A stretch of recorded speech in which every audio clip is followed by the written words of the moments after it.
Nigerians and fans of living television, you're welcome again today on your favorite program, Issues of the Moment. We're really very sorry for not getting across to you on Wednesday with our program, Nigeria Today. Today in Issues of the Moment, we are going to look at the foreign debt that has topped about 51 billion US dollars. And also the response by the Hausa community in Lobanta market. These and many more things we'll be looking at today. As usual, I have our analyst in the house who will do justice to these topics. And he's not a person but a man you know too well, and that is Comrade Nnamdi Lekwachi. Comrade Nnamdi Lekwachi is a historian. He's also a political affairs analyst. He's a tele-evangelist and he's a man who loves dealing with dates and numbers. Comrade, you're welcome to today's program. Thank you for having me join you. Good day, our viewers. All right. Foreign debt to top $51 billion as Tinubu seeks fresh 7.8 million and 100 million euros. Loans as part of his 2022 and 2024 borrowing plan.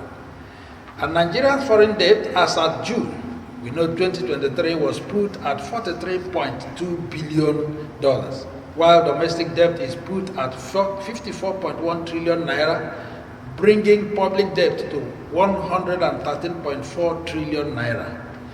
And then, from what happened and the commentaries from here and there, Nigerians and a lot of commentators are saying that it's like this government is insensitive to the plights of the people. Remember, just about 2 weeks ago, we were still battling with 160 million naira worth of SUV vehicles and so on. And then you're now talking about borrowing when such money is lavished. And one of the senators openly told Nigerians that they should not bother about this amount because the amount is approved for such vehicle because of the bad roads in Nigeria. And the 1 million questions in Nigerian mouth has been, who are supposed to fix these bad roads? So that is where we are starting from. Talking about this borrowing, again, we suffered a lot. I know you made such comments here during Buhari's time, and now in this nascent administration of Tinubu, and we are still on borrowing. Yes, I think it does not even require much arithmetic to explain the fact that President Tinubu actually got off to a bad start and is still trailing that administration. And I pray he recovers from it anytime soon. Because if you do not pray for this country, you are also not praying for yourself. We don't have any other country apart from this. But this is the government that said to us that they will not be borrowing, that they will not be expanding the debt or the public debt stock, as it were, when they came on board newly, that they can only borrow when and where it is necessary, and that they had to look inward to expand the tax base, to increase revenue generation, bring more informal sector to the formal sector, and then by virtue of past administration, bring about robust economic advancement, growth, and development. But unfortunately, we are seeing now that this administration is also towing the line of the past administration before it. Because what we are talking about is the borrowing plan of President Muhammadu Buhari being sustained now. That's the meaning. You understand? The question I would have asked is, did this administration study the loan program of President Muhammadu Buhari to say you want to continue in that direction? Because what they are tabling, according to them, it could be a memo released on Federal Executive Council meeting on 15th of May. That's a few days to hand over. When President Muhammadu Buhari transmitted to national media. Don't forget that one of the officials in the administration of President Muhammadu Buhari told us that Buhari had right to borrow until the last hour of May 29. When he would be handing over, he has right to borrow until the last day he will leave office. You understand? But it's not that they are borrowing, but that they are borrowing to invest in the wrong sector. In the wrong sector, you are borrowing to buy SUV. You are borrowing to do conditional cash transfer. You are borrowing to empower people with in 109 senatorial zones. You are looking to give market women 50,000 naira, when 50,000 naira is less than $50. Because if we must actually amplify this thing, we must talk about the fact that yes, there was that saying that at the time they said that about 80% or so of Nigerians live below $1.90 per day. Do you know the number of Nigerians that had actually fallen below that very threshold, given hardship occasioned by naira redesign and then subsidy removal? So this administration removed subsidy and told us that they will be using the proceeds from the sector to shore up economic activities, to even revive or revitalize infrastructure and all whatnot.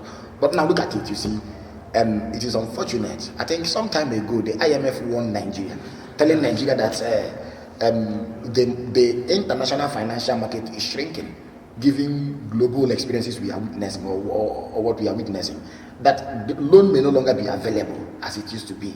And given the fact that now, listen, so these loans you are borrowing, you borrow, you don't borrow on your terms. The lending agency, or if it were to be a multilateral development bank, MDB, like the World Bank or African Development Bank or Afri-Exim Bank, they give you conditionalities. And now see, when you borrow, you must service.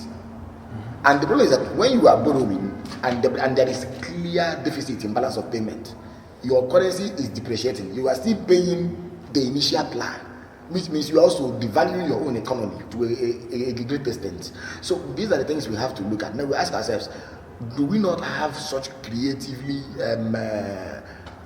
empowering sectors that we can actually explore than go borrowing every time? Now, if you look at the numbers, domestic debt alone is 51 trillion naira.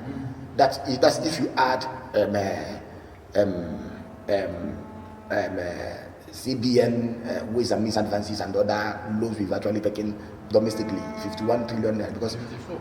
Yes, 54 trillion naira. Because prior to that time, prior to the time of Buhari, the ways and means stood at I think 976 billion or thereabout. Buhari expanded it to 22 point something trillion naira. Now we are at the threshold of around 23 trillion naira. Then other components of domestic loan, you understand, themselves have actually reached about 50 something trillion naira.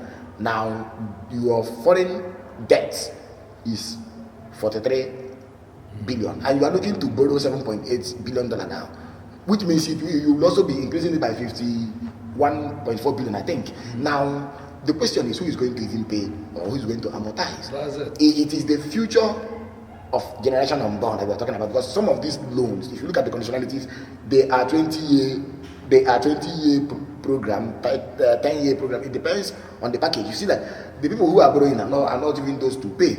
Buhari, who borrowed before now, is no longer the one paying today.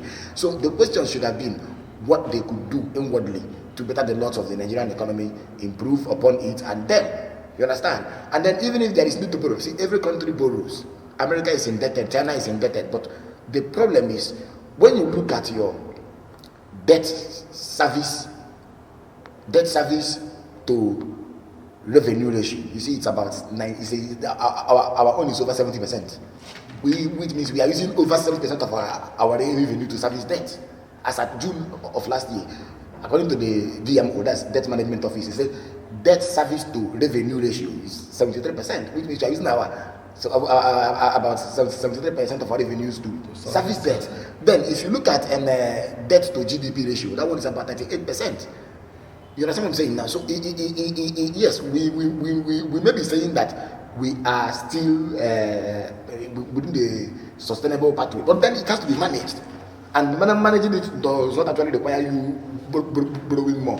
And I should think Tinubu and his team must look at the best monetary and fiscal policy in intervention programs that can best work. If not, we are not making any headway. All right. Sometime before the before the coming of this new administration, we talked about a particular country that said Nigeria is getting to their limit in terms of borrowing. Yeah. And yet they are still granted loans. Shortly before Buhari left, they applied for $800 million US. That was paid as soon as Tinubu came in, yes. and another 500 billion naira, that also was granted. And then this one we're talking about. And then at what point would we say now that Nigeria has gotten to its limit in terms of borrowing? There is something about the whole borrowing thing, is that Nigeria is still servicing those debts. So each year, okay, for example, the fiscal, the medium-term expenditure framework of 2024 had been laid out by the government. In that very document, they were looking to use 8 trillion naira to service debt. The proposal itself was 26 trillion naira. They were looking to use 8 trillion naira to service debt. You understand? So the problem, the thing is that Nigeria has not been paying principal amounts. You understand? Or the principal. That is the amount borrowed. What we've been doing is to be servicing the loan. We are paying interest. It could be 20% interest or 10% interest of the loan. So every year we pay this, and to an extent it gives Nigeria the leeway to borrow again. Nigeria leverages the fact that she is able to pay or to service these debts, to incur more debts, and that's why to an extent it's highly unsustainable. But if Nigeria had said, see our borrowing plans, we have exceeded and we are looking for debt relief or debt pardon, it would have been a different thing entirely. But what they are doing is they borrow every year, and every year too, a huge chunk of the budget goes to debt servicing. You understand? Whether internal or external. But the whole thing is that where we are today, we are no longer in the finest of places. And I will say it again. This administration said they will no longer be borrowing the way the past administration. Now they are borrowing to even do national cash transfer. They were looking to borrow, if you remember very well, they are looking to borrow $200 million the other day to transfer money to houses and what have you. So the question should be, where are you investing what we are borrowing? Now the refineries are not working. For an administration that ended subsidy, by now we should be talking about refineries, you understand, coming on stream, being activated or reactivated at best. But such a thing is not happening. We are still being told that we are going to pay 35,000 naira to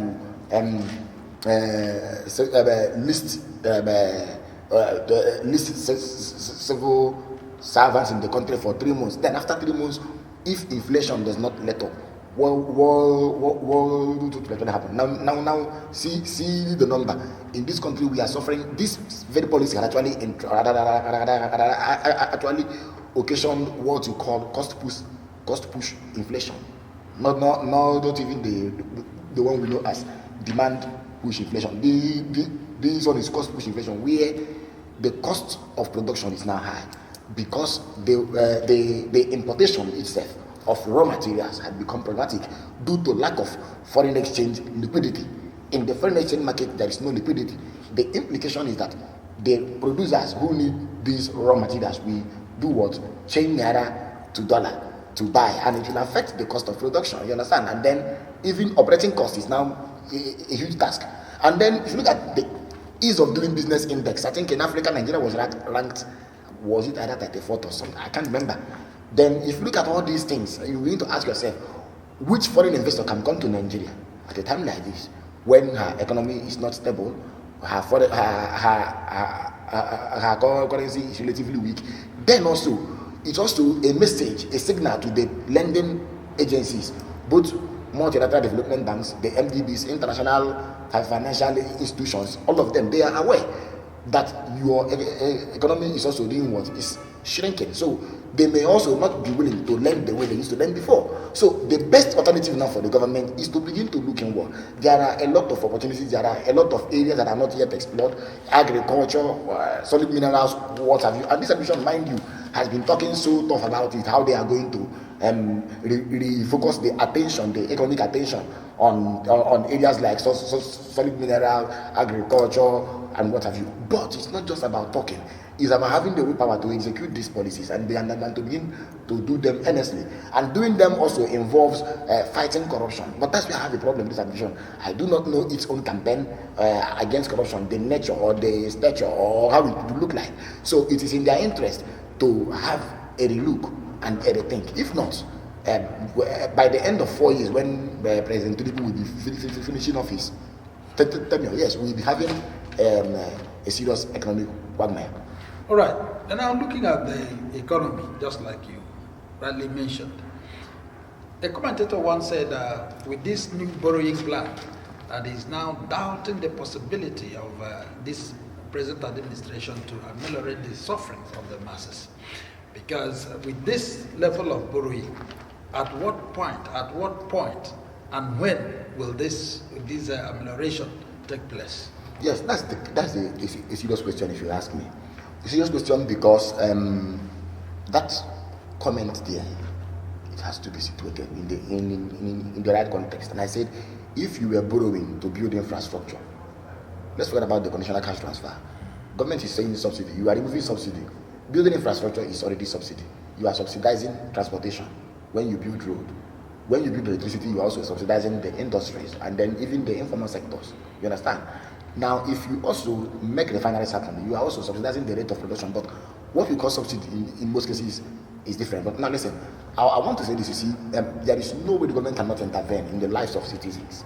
You understand? If the government had been borrowing, like I say, to build infrastructure, that is when we have hope that the market in the Kapara will find nexus with the market in Abasiti here, and that the market in even far away or Hafia may we have link. You understand? If at all we have robust transportation sector, we won't be having some of the problems we are having. Then again, agriculture, there are vast arable, in fact, uncultivated land everywhere in the country. The government is not putting in use, you understand? And then when we talk about, I was talking about it the other day, the same time the National Assembly was to be giving about 56.7 billion naira or 57.6 billion naira to procure vehicle. That's for only 460 members of the Green Chamber, not to include the 109 members of the Red Chamber. Now, when I was talking about that, you see, they were giving agriculture for a paltry sum, some hundreds of billion, and I was asking, you cannot be giving over 50 billion to procure vehicles, and you are voting some of this sum to agriculture. For crying out loud, in Nigeria, more than 20% of our population are into agriculture, but unfortunately, we don't feed ourselves. Now, see the irony: in the USA, about 3 to 6% of the population are into agriculture, but they feed themselves, and 20% of the produce goes to waste, goes to the garbage. But here we don't even feed ourselves. We don't even have no intervention. Then the other day, the president declared emergency on food crisis. You understand? So where has that left us now? Has he been able to intervene meaningfully in such a way that the farmers will say we are getting incentives? It was in this country that we heard of Fadama. A lot of agricultural intervention programs, and then Green Revolution, Operation Feed the Nation. What I can begin to name them. What have you? Even Anchor's Borrowers projects that the CBN started lending money to farmers. What the CBN should not be doing through cooperatives anyway. But the CBN should not be doing that kind of thing. The CBN is there for monetary policy. You understand? Not to give loans. Now, under President Muhammadu Buhari, over 1.3 trillion naira given out. Less than half or a little over half of it has been recovered or recouped. So which economy functions like this and then still stays afloat? So that is what President Tinubu must do. He must block the leakages. He must make sure that every kobo being spent will count. And he must make sure too, even the cost of governance, we've been talking about this. Now recently, we are hearing about the presidential yacht. I don't know if you heard about that one too. Yes. Presidential yacht. So which reasonable country? 50 million. Yeah, we're talking about presidential yacht. For what? Where is the president going with yacht? The president denied it, said it was the Navy that actually inserted it. Now you see that. That was why does the president need yacht? Now the 2.2 trillion naira being proposed for supplementary budget of 2024. Now see, we have not even finished with the design of 2024 budget. We are talking of supplementary budget, which means we have already articulated that the 26 trillion naira we are proposing, 26.1 trillion naira we are proposing for 2024 is not enough. Now we are adding 2.2 trillion naira or so, or 2.4 trillion naira. Now, from that money, security and defense alone got over 200 billion naira or so, and that's where all these things are going. They are going to buy yachts of 5 billion naira or so. Why would we be so frugal? Why will we be so wasteful at a time like this? We have 48 ministers, and all of them have their heads. They have their offices to maintain. Don't forget that the senator we are even talking about, the senator in question, Sunday Karimi of Kogi West, after saying that the roads were bad and that was why they would need such vehicles, told us that ministers have three of such cars. You understand? So this is the culture we are actually maintaining here. Culture of consumption, unfortunately, at the expense of culture of production. It's unfortunate because if we are talking about production, we have a car assembly, in fact, a car producing firm here in Nigeria. And we didn't talk about giving him this contract, which will actually bring many people on board, engage idle hands, and then expand our markets. You understand? But unfortunately, we want importation, where someone will act as a middleman, and then we fleece this nation, and then every other day we keep hearing such stories. It's unfortunate. All right, then, talking about leadership shortly before we go on break, talking about leadership and those who are representing us. You know, I also, another commentator said that the problem with Nigeria is that our leaders are very, very insensitive and selfish, because with the comments of Senator Karim, who said the bad routes. Now, do they also consider other Nigerians who cannot afford that vehicle of 160 million? How will they pass that same bad road? Yes, and it is the same road. Let me even paint a scenario here. The National Assembly members should understand. You are passing through this bad road. A woman, a poor farmer, is using bicycle to harvest, and is also using the same road. You will also cross this road, and then splash mud on them. But now, apart from that, you see, in this country, there is something that I always try to question. The same energy between the National Assembly will sit to vote the budget, to even insert more figures, which they now call padding. Understand? When they look at it and say, National Assembly, this committee, you know, we are adding this one, it should be like this. After which the president will not do anything but to do what happened in signature. It happened often during the Buhari days. Now, before they even begin to talk about 2024 budget, have they used the same energy to sit again and examine the 2023 budget to see what items of the budget had been implemented and what items of the budget had been left unimplemented or not implemented? You understand? And they will not do that. Giving the so-called oversight and the committee functions, it usually ends at come and tell us, come and defend your budget. After which we don't get to see much. A lot of things happen in the petroleum sector. A lot of things happen in the fiscal policy arena. No one is questioning anybody. Whereas at the National Assembly, you have the Public Accounts Committee. You have the petroleum sector, downstream or upstream or whatever so called. But the question should be, what energy are these men devoting to check the excesses of the executive, including in spending? Because the work of the legislature is in three. One is representation. Two is lawmaking. The last one and the most important is oversight, through which they oversee various sectors of government, including ministries, parastatals, agencies, departments, and offices. You understand? When, for example, a budget is passed, it could be the Ministry of Transport. Then we are hearing something about the marine sector, which we know is within that ministry.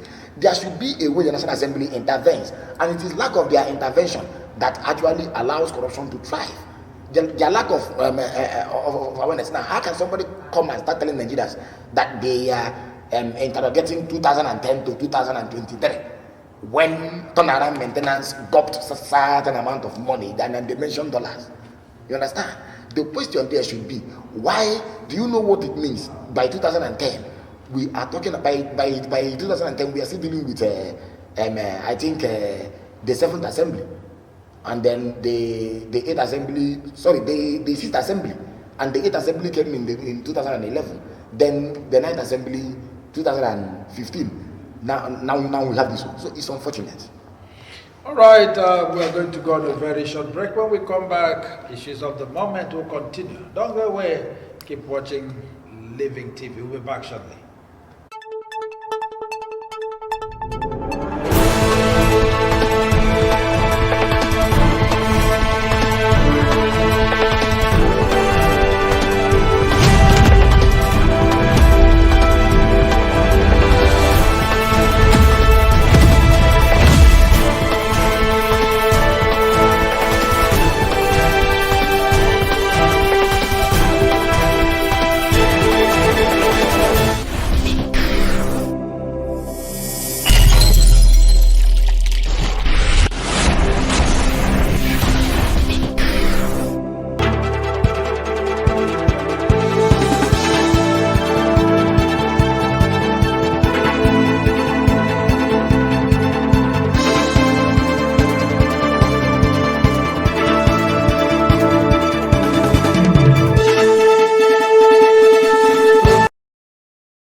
Great Nigerians, I'm glad you're still there watching your darling station, the Living Television.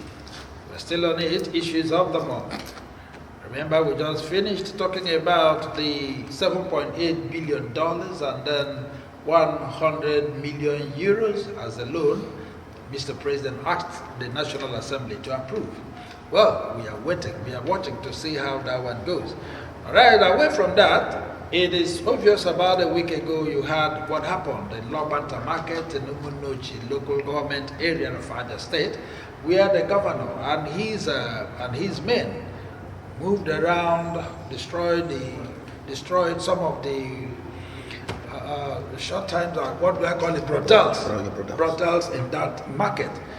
And then also gave an order that all those who are living in the market area should leave, should quit, and then look for a house, not living in the market.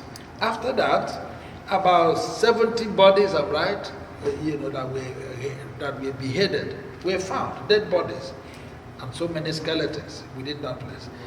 The Hausa community pleaded with the state government and asked them to have a dialogue. But today, this morning, the Hausa community had written to the federal government saying that the dead bodies is just a ploy to ensure they exit them from Abia State. That there is nothing like dead body around Lokbanta Market.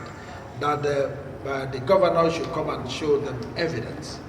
And the million questions in people's mouth is, have they disposed of these bodies before coming up now to say there's nothing like that? So, comrade, with what is happening, I'm sure you've heard that. Yes. They are saying there is nothing, but before now they said they know nothing about it. Yes. But now they are saying there's no such thing. You see, it is not to be wished away that law and axis became the axis of evil, especially following the lockdown. I remember vividly that the kidnapping industry started thriving within that axis. Yes. And then it's also extended to nearby and adjoining communities like Utru, Uhube. You understand? And Isugwato. At the point we heard that herdsmen had actually taken over the forest margins in that part of the state. And we witnessed when students were being kidnapped, the accounts coming from them, headers were kidnapping them. Don't forget the saga, the one of Bishop, so the prelate of Methodist Church, yes, who was returning and was captured there. And when he came out, he granted an interview. He told his that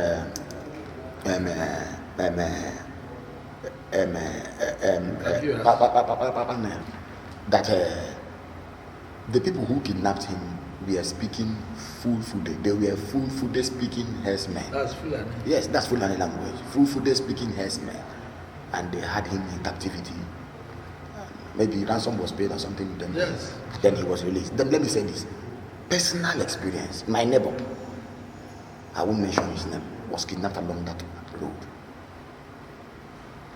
The family paid 2 million naira before he was released. Now, part of our findings showed that even as we condemn this menace, you understand, this industry that is thriving, some locals are also working in cahoots with these forest kumas. They are working in cahoots with them, providing them intelligence or even information. You understand? But that is not to be wished away. But then you could ask yourself, where is Lobanta? Lobanta is the place where within the stretch of that very road leading up to Enugu, you have more than 20, and I'm being conservative, say 20 military checkpoints. And there had been an allegation that the military, people were trying to indict the military. Don't forget that there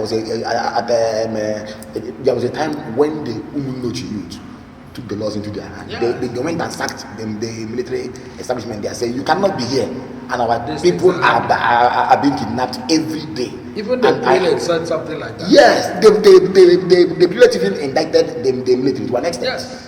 The prelate even indicted the military to an extent. Now the governor has come out to say, since we found 20 decapitated bodies, 50 other lifeless bodies with skeletal remains, since we uncovered this, it means that market is no longer convenient for you to be sleeping. Now, please, the governor did not remove the market. It did not. Out of his compassion, he did not relocate the market. He did not remove the market. He only said, this market shall be a daily market. Remember, this market came in 2005. And I will tell you here that at a point, the governor then wanted to register a ward for these people here, to begin to talk about having councillors and what have you. But that was also, to an extent, part of the hospitality these lords have enjoyed. And this market started from Omaya. You understand? And I will tell you something, you see. The governor did not say, I'm removing this population, or I'm removing this community. He only said, this market must be a daily market because of what we have witnessed. Sorry. Please, the phone line is open now. You can call us and tell us where you're calling us from, and then your contribution or question based on our discussion. And remember, the phone is 091 682 I'll take it again, 091 682 You can call us and tell us your name, and then drop what you have. Go ahead. So the governor did not say we are removing the market, but he only said the market will no longer be a place where you live. It will no longer serve as an encampment. I'll tell you something. In the year 2022, around February, March, an accident occurred somewhere along the waterside axis. Governor Okezi has had to remove Ajudele. Yes, exactly. Am I correct? Governor Okezi had to remove Ajudele. Until now, Ajudele has ceased to be there. But Oti is not saying I'm removing this market. Having found 50 dead bodies, 20 decapitated bodies, and then countless skeletal remains of individual people who may be Abians and non-Abians as well.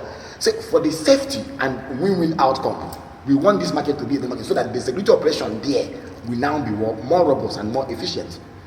And they are citing section 42 or section 4 to one of the Nigerian constitution saying every Nigerian has right to live wherever. Am I correct? Yeah. Because I read their release. The same constitution said the primary duty of every government is to ensure protection of lives and property of citizens. Exactly. You understand? And let me tell you something. You do not trample or you do not even sack people's rights in exercise of your own. In exercise of my rights, I'm not supposed to breach your own right. You understand? My right to legitimate business and commerce and to trade and to work and receive commensurate pay should not endanger your life to your right to life and security. You understand? So what is here is that I expect the Hausa community to dialogue with the government. There was a time they were talking about 4,000 housing units. from there they moved to saying they were not aware of such killings. Now they have come to say, show us the evidence, and that you are trying to sack us. Maybe he's trying to spark that irredentist thing about land and the rest of them. But the truth is that it is in their interest to they can't say they are not aware. They know, they must be aware that that place has become horrible. It's in the news. At the civil society level, we've been issuing out and churning out statements and releases. And I can even recall, I have done many statements calling the government of the state then to take seriously the issue of security. Now, there was a time I was in Enugu last 2 years. After a program, the sponsor of the program had actually paid, and I had checked out of the hotel room. I came to park around 2. By 4, the car had not left. I came down from the car and used my money to go and lock myself because I do not know the possibility. I understand the security implication of flying law panther around 6-7 because of what my neighbors experience. So, what it should be in their interest to go and dialogue with the state government. The governor did not say leave or I'm removing you or I'm moving you. He said the market should be there. Even I think the government of other states is even lenient. I will explain why. You see, in terms of town planning, or if you're talking about planning of a city, there is no place you plant a market along the express road.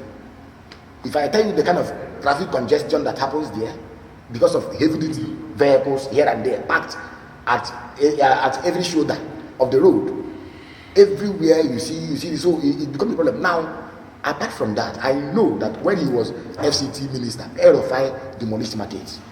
So markets should not be should not be against the interest of the state. We are not against market. We know that yes, the economic activities there are also engaging our own citizens, our sons and daughters. Yes, these things they are selling, they are not selling to themselves. Our people also buy from them the kettle because it's the kettle market and then other foodstuffs. But what I'm saying here is that such a thing must not be done to the extent that Abians and non-Abians alike who are living here are losing their lives. Even in their own interest, for the interest of their own protection, they also need to comply. You understand? Because I read the reasons and saw where they said they had helped past government to uncover such illegality that they worked with Janet Tabe for former commissioner for police in Niger State. But that's not enough. So nobody is sacking anybody. But what the government is saying is that go and pay for house rents. There are settlements of these people even in Aba, but they do not live in a place where they are isolated or where their artists are not known. We are not saying we are suspecting anybody. Okay. They are our brothers. We want to accommodate them, but their presence should not breed evil, should not breed insecurity, should not breed such ugly menace. Okay, now talking about getting your place houses inside the town, yes. Look for a place to live, not asking them to leave Abia. Yes. And then now coming up with the write-up that come and show us the evidence, and then they've already written to the federal government that is a way to exit them from Abia State. Don't you think that is a very cheap sentiment they want to whip off? I would, before I even talk about whether it's a cheap sentiment or not, let me also say this. Some of these persons are Abians, if we respect our constitution. Some of them were born there. A good number of them do not even have homes again, where they can go back to. Whether you talk about Borno or anywhere, they don't even know where their states are. You understand what I'm saying now? A good number of them were born there. But that should not perpetuate criminality. That should not perpetuate insecurity. Now, to talk about that one, to me, that release was petty. It was petty. You understand? It should be in their interest to work with the government. I am not saying here that the corpses were in actual or in reasons of in fact were actually found in those coordinates or in those areas. What I'm saying is that axis had become axis of evil. Let us even remove the 50 and the 20 headless, all the bodies and the skeletal remains. But those bodies were found there. Yes, they were found there. The bodies were found there, and it's coming from the government, and they are now coming to tell the government to disprove it. And I'm trying to even be conservative here. Let us even remove the issue of the bodies there. Aren't the security threats, all these threats, all of them, Not one, not two, not three, not four, not five. Aren't these threats enough to call for that market being a daily market? You understand? The experience of the bishop, the one of my neighbor, the one of Abia State University students, the lecturers, people who are coming back from burial, or people who are traveling to Enugu had been kidnapped countless times. So we don't even have to even be talking about. Although I understand the sympathy, and my heart goes out to whoever the family of these families of these bodies are, both Adjans and non-Adjans alike. And then it should be in our interest to make sure that the gateway to Abia State, because if you hear law banter, it is the gateway to Abia State through Enugu.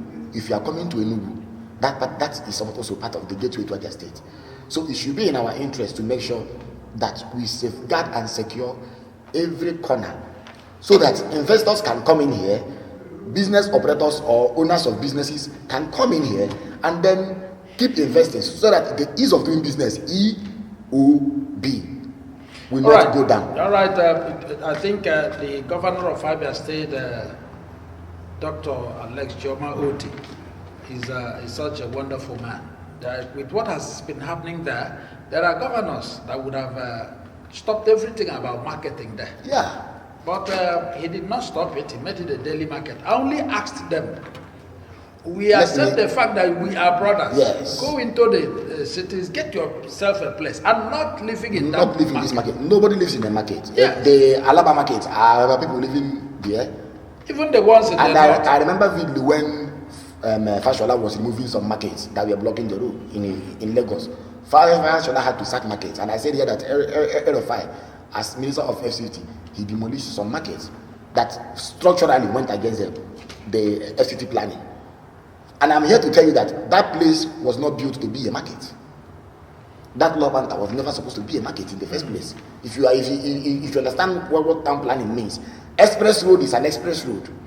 What you could have there could be maybe reasons or what. It's not where you conduct economic activities, where you have people clustered, as we see them there. Big trucks here and there. Left and right. So people should try to understand the government. I am not a party person. I'm not saying this in because I'm an Igbo. I am aware that there are also Igbo persons living in the north. But how do they live? Do they live in the market? Do they live in the marketplaces? No. Do they also so these are the things we must look into. And they were saying something about not being banked. They don't have bank accounts. They carry cash, and if they are to live there, they will be attacked and know what not. But to me, all those things they are petty to me. Those are no excuses. All right, shortly before we go, I want you to, sum up. What's your last take on all we've discussed? Okay, thank you very much. I think the issue of borrowing, yes, there is always a borrowing limit, and every government should have a template or a plan, a work plan. What it intends to do. When President Tinubu came on board, he removed subsidy and said he will use the money to build infrastructure and do other things that will actually help the economy to bounce back. At the same time, he also floated the naira at par with the dollar. The implication was that while the naira took a fall, the dollar appreciated. The sufferers became not only bureaus the change, not only the bureaus the change we have all over the country. The problem was the sufferers now became the people who were supposed, the marketers who were supposed to buy products like fuel or the oil, you understand, or crude, and now begin to sell. We now have crisis. It has occasioned inflation, even price inflation, cost push inflation, and what have you. I think the president should go back to the drawing board with his team and see what could be done. Ask himself a question. Now see, though they claim to have removed subsidy, from what we are hearing, somehow they are still subsidizing. It means that subsidy cannot instantly go. You cannot remove subsidy instantaneously. You must have to plan it strategically, phase by phase. You phase it, phase by phase. Stage 1, you are removing 30%. Stage 2, you are removing 60%. So this is what I think the president should also go back and reconcile the debts and look at where we are, whether all these debts, you understand, will actually do us any good by using them to procure vehicles and do conditional cash transfer and other things we are saying. Then, to the issue of the law banter Keto Regional Market. Yes, the Lord Panta Keto Regional Market is a market that has been there since 2005, covering about 80 hectares of land, given to our Hausa community and our brothers too, to accommodate them. But in recent times, we started seeing inhumanity. For us to be talking about decapitated bodies, as in headless bodies, it could also mean, now listen, that forced organ harvesting and illicit trade in human organs or forced organ harvesting may be going on there. So, in a situation that will guarantee win-win, where we do not have these host communities attacking anybody in the name of insecurity or in the name of breach of security, like we saw that nearly happened last year or this year, it is better we have a peaceful outcome where the structure of this market is clear, where the activities and operations going on there are also clear, where both the traders will come in daytime, operate, deal in their businesses they are dealing, go their way, and the citizens will also have peace. That's what we are looking at. Whether or not the government is going to give them a place of residence is something they have to work out. It's something they have to be strategic about, and not to go about trying to whip up sentiments, trying to, all these petty side talks and all that. Yes, thank you. All right, viewers, that's the much we are going to take for today. I am glad you've always been there, and today we are coming to the end of today's program. And just like Comrade said, it is important. Our brothers in the Lopanta market, the governor of the state, I think, he has been very, very magnanimous, and then as a number man, he's very hospitable. Some other governors would have closed down that market and asked every person there to quit, but they didn't do so. He only look for a place to stay and come there, do your business, and go back at the end of the day. I don't think there is anything wrong with that. I think it is important to be a law-abiding citizens instead of trying to whip up sentiments, writing to federal government and telling they won't exit you. Nobody has asked you to go. So let that place be a business place only and not a residential place. Having said that, Comrade, we're pleased to have you here today. I'm also pleased to be here. Thank you for having me. Goodbye, our viewers. And wonderful listeners, this remains your friend and brother, the anchor man, Chinedum Adiele. Keep a date with us. Keep watching Living TV. Bye for now.